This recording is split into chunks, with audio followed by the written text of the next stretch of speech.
오스트리아 남동부 슈타이어마르크주의 무어강 계곡에 있는 도시 레오벤에 가시면요.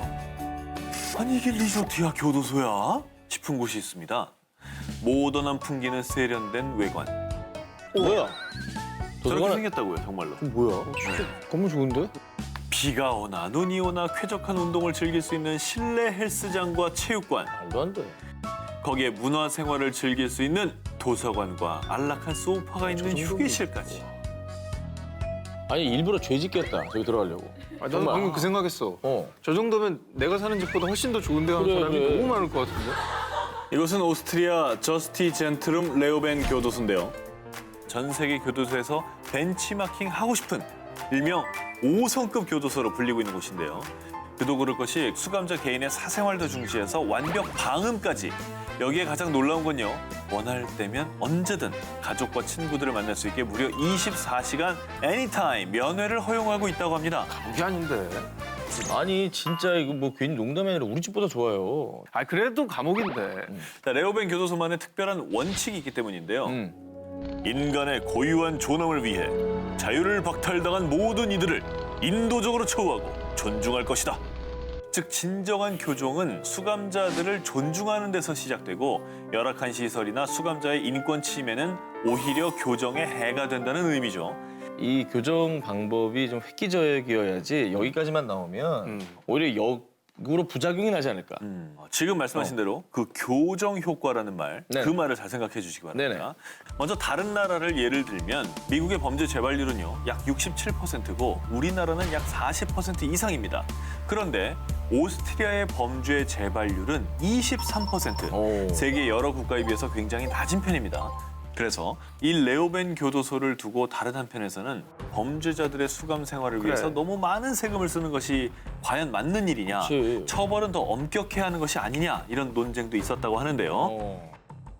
그러니까 한마디로 막 옥죄고 막 처벌하고 이것도 답은 아닌 거고 그렇다고 해서 막 자유롭게 너무 모든 풀어줘도 걸다 안 돼. 방임하는 것도 답이 아니니까 적절한 선을 잘 찾아야 될 것 같아요. 슬기로운 감옥 생활 현실판 19 이번에 11위 공개합니다.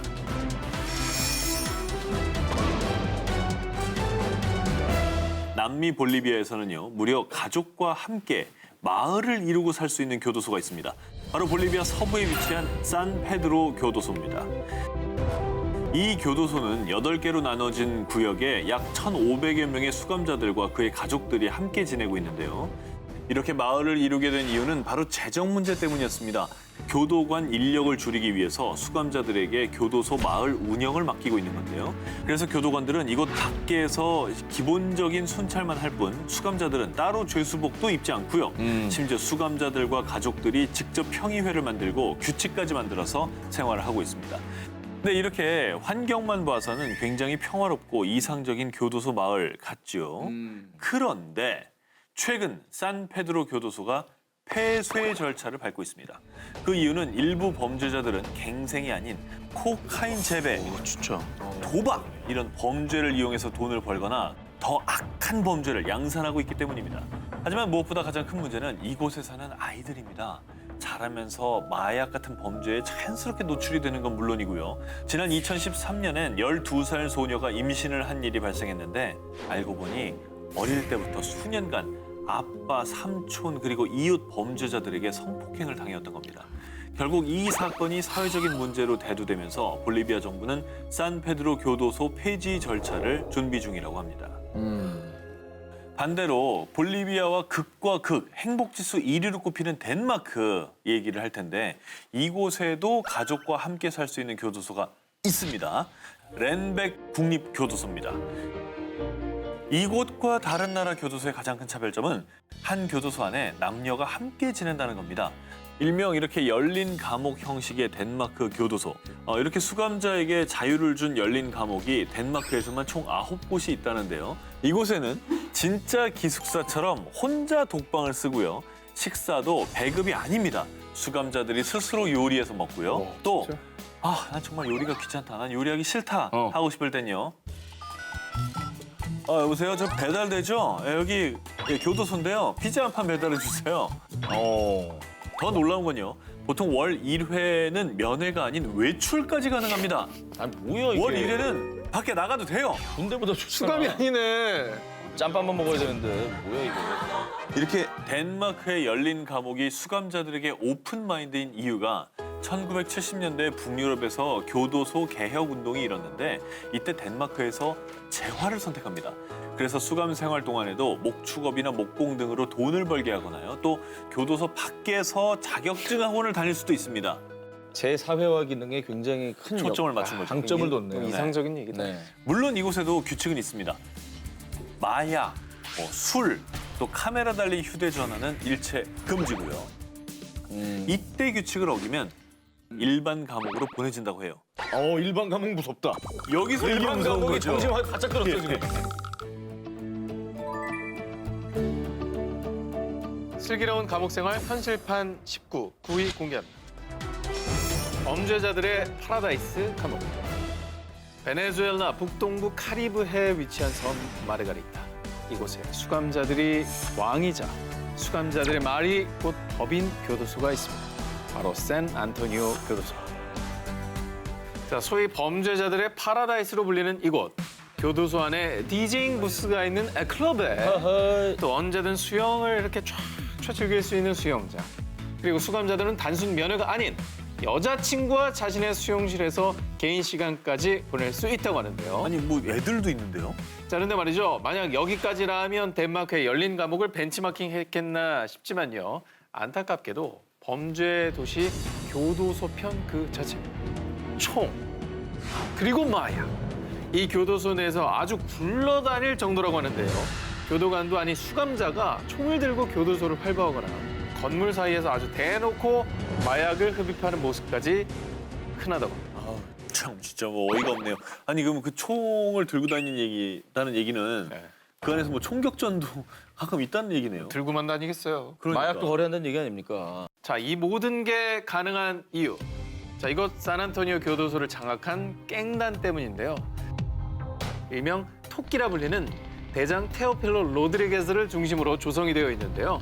핸드폰과 노트북을 소지한 수감자가 총기와 마약 거래를 주도하는데 정말 걷잡을 수 없는 큰 문제는 교도소 내뿐만 아니라 카리브해 인근 국가와 미국으로 운송되는 마약까지 도맡을 정도로 대규모로 진행되고 있다는 겁니다. 자, 부디 하루빨리 베네수엘라 최악의 무법지대 산안토니오 교도소의 문제가 해결되기를 바랍니다. 슬기로운 감옥 생활 현실판 19 8위입니다. 브라질 수감자들이 불났다. 이들에 대한 처벌을 무효로 한다. 땅. 지난해 9월 브라질의 상파울루주 형사법원에서는요. 원심을 깨는 판결이 내려졌는데요. 바로 74명의 경찰관에게 선고된 징역형을 무효로 한다는 겁니다. 자, 이 사실이 알려지자 유엔 인권 최고대표의 대변인 세실 푸이리는 죄를 짓고도 처벌을 받지 않는다는 건 매우 심각한 인권 침해 사례가 될 수 있습니다. 라며 일침을 날립니다. 자, 대체 어떻게 된 일이냐고요? 자, 이 사건의 시작은 무려 1992년으로 거슬러 올라갑니다. 브라질 교도소 사상 최악의 인명 피해를 낸 일명 카란지루 교도소 폭동 사건으로요. 경찰들이 투입돼 이들을 진압했는데 무려 수감자 111명이 사망하고서야 끝이 났는데요. 자, 그런데 이 사건 뒤에 알려진 대비극. 폭동 당시 경찰들이 살려달라고 항복하는 수감자들에게도 무차별적인 총격을 가한 사실이 밝혀진 겁니다. 아유. 자, 브라질 교도소 상황이 어떤지 저희가 영상을 한번 준비했습니다. 이게 한 방이에요? 너무 많다. 어머머머머머머. 몇 명이에요? 한 37명 정도가 있다고 한 나옵니다. 방에? 아 이거 심각하다. 네, 살고 있습니다. 자, 이곳은 브라질 북동부에 위치한 페르남부주쿠의 한 교도소인데요. 500명 정원 수용 가능한 공간에 무려 4배가 넘는 2,300명이 수감돼 있는 상황이고요. 뭐 당연히 위생 상태는 상상할 수 없을 정도로 열악해서 교도소의 결핵 환자의 비율은 브라질 인구 대비 평균 수치보다 무려 100배가 높다고 합니다. 그런데 이렇게까지 된 이유는 역시나 브라질의 재정 문제와 함께 교도소 내 비리, 거기에 느린 사법 체계까지 더해졌기 때문입니다. 결국 국제인권단체에서는 지속적으로 브라질 교도소 환경 개선을 촉구하라며 목소리를 높이고 있지만 아직도 브라질은 악명 높은 교도소라는 오명을 얻지 못하고 있는 상황이라고 합니다. 하여튼 뭐 교도소는 처벌의 목적이 당연히 있죠. 당연히 있지만 교정의 역할도 같이 이루어져야 하지 않겠습니까? 그래서 수감자들에 대한 최소한의 인권은 지켜줘야 또 올바른 교정이 되지 않을까 싶습니다.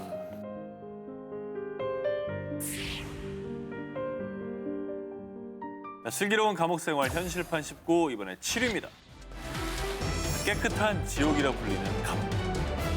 이번에 소개할 곳은요, 일명 미래손 감옥이라는 별명을 가진 미국 콜로라도주의 ADX 플로렌스 교도소입니다. 여기서 ADX는 이름에서도 알 수 있듯이 미국 교도소의 최고 보안 등급인 슈퍼맥스급입니다. 이곳에 그럼 어떤 범죄자들이 오는가? 주로 마피아 갱단 보스. 1993년에 발생한 세계 무역센터 폭탄 테러 사건의 주범. 그런데 말이죠. 이들이 수감하고 있는 ADX 플로렌스는요, 매우 현대적이며 최신 시스템을 갖추고 있습니다. 그런데 여기까지만 들으시면 흉악범죄를 저지른 수감자들에게 너무 관대한 거 아닐까 싶지만요. 여기에는 아주 살벌한 반전이 숨어 있습니다. 복도에는 사각지대가 없는 CCTV와 동작 감시 센서가 있고요. 안락을 가장한 삭막한 독방에서 수감자들이 할 수 있는 일은 아무것도 없습니다. 게다가 수감자들은 수감된 직후 3년간은 오직 교도관만 접촉할 수 있고요. 이때 교도관들은 수감자들에게 일체 말을 걸지 않습니다. 철저하게 무관심으로 일관하는 거죠. 왜 안 친해질까, 3년 동안? 수갑 잘 찼나 점검하고 아무 말도 안 하는 거죠. 아예 안 받아줄 것 같아. 아무리 말을 시켜도 안 예. 받아주는 거죠. 그래서 실제로 많은 수감자들이 이 상황이 반복되면 울고 소리 지르고 그냥 형벌보다 진짜 심한 형벌이라는 생각이 무관심이네, 무관심. 육체적인 고통은 없습니다. 하지만 엄청난 정신적인 고통으로 재소자들에게 죗값을 치르게 하는 깨끗한 지옥. 여러분의 생각은 어떠십니까?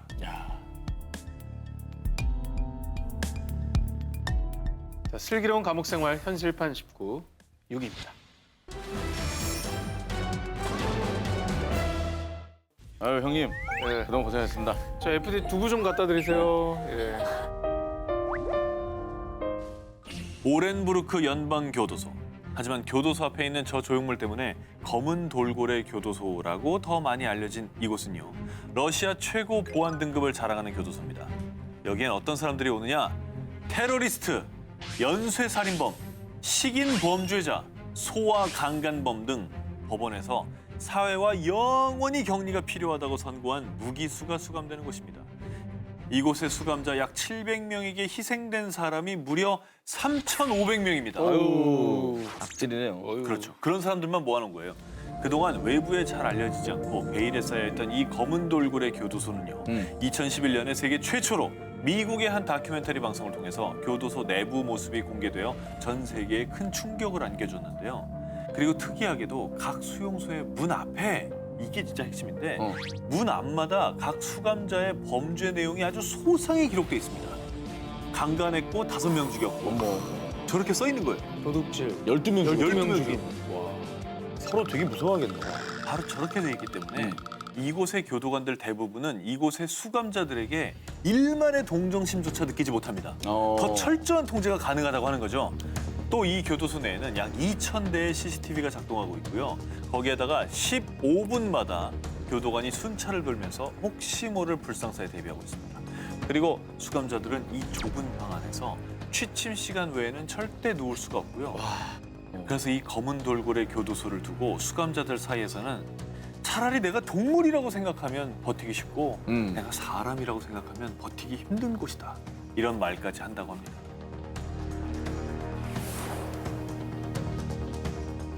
슬기로운 감옥 생활 현실판 19 5입니다. 전 뭐야? 끝난 거예요? 야, 뭐야? 이런 장기 소같은 아유. 다르죠. 나가서 봐요. 예. 인간이라면 절대 살 수 없는 땅. 사회와 완벽히 격리해야 할 흉악 범죄자들이 수감됐던 곳. 나폴레옹 3세 시절부터 한 세기 동안 프랑스 범죄자들의 유배지로 악명을 떨쳐온 곳. 바로 릴드 디아블, 즉 악마의 섬을 가리키는 말입니다. 19세기 초반 프랑스 정부는 원주민인 인디언들을 몰아내고 이곳에 온갖 범죄자들을 유배시키기 시작을 합니다. 이후에 악마의 섬은 세계에서 유례없는 감옥으로 악명을 떨치기 시작합니다. 독일 첩자라는 누명을 쓰고 수감된 드레피스 사건의 주인공 알프레드 드레피스와 영화 빠삐용의 실존 인물 앙리 샤리에르도 이곳에 수감됐었다고 합니다. 빠삐용 하면 생각나는 명장면, 배고픔을 견디다 못해서 주인공이 깜빵 안에 이 바퀴들을 잡아먹는 장면인데 실제로 악마의 섬을 조금만 살펴보면 영화가 결코 과장이 아니었음을 깨닫게 됩니다. 일단 죄수들에게 주어진 의복은 신발과 지풀 모자가 전부였기 때문에 거의 벌거벗은 상태로 가혹한 노동에 시달렸고요. 환기도 잘 안 되는 방 안에서 땀 냄새와 악취로 가득한 죄수들이 80명이나 수감돼 있었다고 합니다. 그야말로 지옥에서 현장 답사를 나올 법한 수감 환경 때문에 종종 탈옥을 시도하는 죄수들도 생겨났는데요. 하지만 이것 또한 불가능이라고 봐야 한다고 합니다. 일단 섬을 벗어나기 위해서 바다로 나가려면 식인 물고기인 피라냐와 악어가 버글거리는 강을 건너야 되고요. 그 다음 건넜어요, 운 좋게. 그러면 이제 상어가 득실거리는 바다가 나타나게 됩니다. 자, 이렇게 감옥에 딱 맞는 천혜의 자연환경을 가진 악마의 섬. 1946년 프랑스 정부에서 이 감옥의 폐쇄를 결정한 뒤 그간 방치돼 있다가 현재는 관광지로 이용되고 있다고 합니다. 악마의 섬은 사라졌지만 여전히 미스터리를 간직한 감옥 섬이 있습니다. 최근에 송송 커플의 웨딩 화보 촬영지로 알려지면서 유명세를 타고 있는 도시 샌프란시스코. 그 중에서도 해안 어디에서나 눈에 띄는 작은 섬 엘카투레즈인데요. 매년 150만 명의 관광객이 방문하는 샌프란시스코의 랜드마크라고 할 수 있는데 하지만 그 속내를 자세히 들여다보면 다소 섬뜩합니다. 이곳은 1934년부터 29년간 미국의 악명 높은 흉악범들을 가두는 감옥으로 사용돼 왔는데요. 어떠한 자유도 허용치 않는 철저한 감시와 통제, 그리고 하루 18시간이 넘는 강제 노역, 혹독한 수감 생활을 견디다 못한 죄수들은 결국 엘카투레즈로부터의 탈출을 꿈꿨습니다.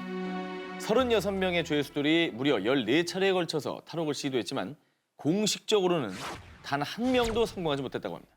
하지만 50여 년이 흐른 지금까지 여전히 미스터리로 남아있는 프랭크 모리스와 앵글린 형제 3인의 탈옥 사건입니다. 1962년 6월 12일 아침 점호 시간에 응하지 않는 죄수들을 흔들어 깨우자 사람 머리가 툭 하고 떨어지는 거예요. 오 마이 갓! 침대에 누워있던 건 사람이 아니라 인형이었던 것이었습니다. 이게 어떻게 된 거냐? 사건 전날 밤 숟가락과 진공청소기로 만든 드릴로 교도소 벽을 파낸 세 남자는 그대로 감옥을 빠져나가 유유히 사라지고 만 겁니다. 보안당국은 이들을 잡기 위해서 해안경비선과 군 헬리콥터를 동원, 무려 17년간 사상 최대 수색전을 펼쳤는데요. 그러나 그들이 탄 뗏목의 잔해만 찾아냈을 뿐 별다른 단서는 찾지 못했다고 합니다. 결국 1979년 FBI는 그들이 거친 바다를 건너다가 익사했을 것을 추정하면서 살아있다고 믿을 만한 증거는 없다라고 결론을 내렸습니다.